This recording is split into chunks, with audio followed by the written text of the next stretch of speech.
મહેસાણા જિલ્લામાં ખાસ કરીને વિવિધ પ્રકારના બાગાયતી પાકોનું વાવેતર કરવામાં આવે છે. તેમાં પણ પપૈયા, આંબળા, કેરી, ચીકુ તેમજ લીંબુનું વાવેતર વિશેષ પ્રમાણમાં કરાય છે. અત્યારે લીંબુના વાવેતરમાં ખેડૂતોને સુકારાનો પ્રશ્ન વધારે સતાવી રહ્યો છે. જાણીએ. નમસ્કાર ખેડૂત મિત્રો, મારું નામ બારા રોશની છે. હું કૃષિ વિજ્ઞાન કેન્દ્રમાં બાગાયત નિષ્ણાત તરીકેની ફરજ બજાવું છું. હાજી મેડમ, આપણે લીંબુનું વાવેતર આપણા મહેસાણામાં વિશેષ પ્રમાણમાં છે, તો એમાં મુખ્ય કયા રોગો અત્યારે જોવા મળતા હોય છે ખેડૂતોને?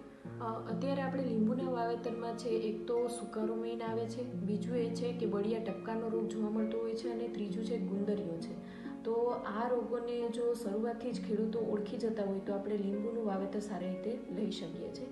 એમાં સૌથી પહેલાં આપણે સુકારો જોવા જઈએ તો તમારો લીંબુનો પાક છે એ 5 થી 6 વર્ષનું થાય ત્યારે એકદમ સારી રીતે ઉછેર થઈને સારું ઉત્પાદન આપે છે.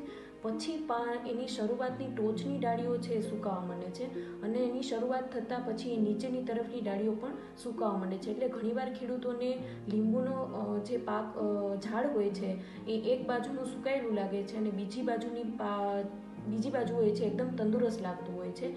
તો તમે સૌથી પહેલાં જ્યારે સુકારો આવે છે તો એ સુકેલી ડાળીઓને કાપી અને 1% જે બોડો મિશ્રણ હોય એને લગાવી દેવું જોઈએ, જેથી સુકારો આગળ વધતો અટકી જાય છે. બીજું આવે છે કે બળિયા ટપકા. બળિયા ટપકા નામનો રોગ છે એ શરૂઆતમાં પાન ઉપર ટપકા એના જોવા મળતા હોય છે, અને એ આગળ પ્રસરતા તમારે ડાળીઓ ઉપર અને જે લીંબુનું ફળ આવે છે એનામાં પણ એ વધતો જાય છે.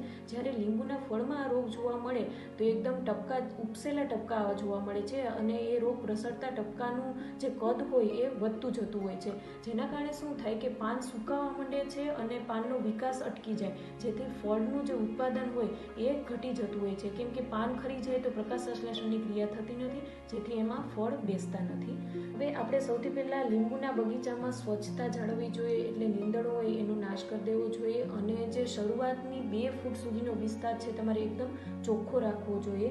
અને જે આ લીંબુમાં ગુંદરીઓ, બળિયા ટપકા અને સુકારાને નિયંત્રણ માટે આપણે ડિસેમ્બર માસમાં ખાસ 1% બોડો મિશ્રણ અથવા તો 0.2% કોપર ઓક્સીક્લોરાઇડ સૌથી પહેલાં તમારે પહેલો છંટકાવ છે એ ડિસેમ્બર માસમાં, એનો બીજો છંટકાવ ફેબ્રુઆરી માર્ચમાં, ત્રીજો છંટકાવ જૂન જુલાઈમાં અને ચોથો છંટકાવ જુલાઈ ઓગસ્ટમાં કરવામાં આવે તો એનું આપણે સારી રીતે નિયંત્રણ કરી શકીએ છીએ.